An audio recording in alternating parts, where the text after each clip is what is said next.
In this video, I'll be showing you how to factory reset your MacBook Air 2019. What you want to go ahead and do once you're on your MacBook page is go to the top left where you're going to see your Apple icon. So go ahead and click on that and you're going to see a lot of different options here. So you just want to go over to system settings like so.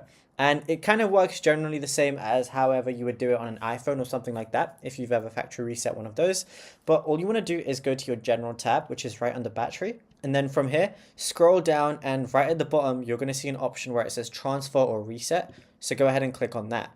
Now, what you want to do is you're going to see an option where it says erase all content and settings. Go ahead and click on that. It's then going to need your password. So just go ahead and give it your password. So I'm going to do mine right now and unlock it. Then it's going to say erase all content and settings. All settings, media, and data for all volumes on this Mac will be erased.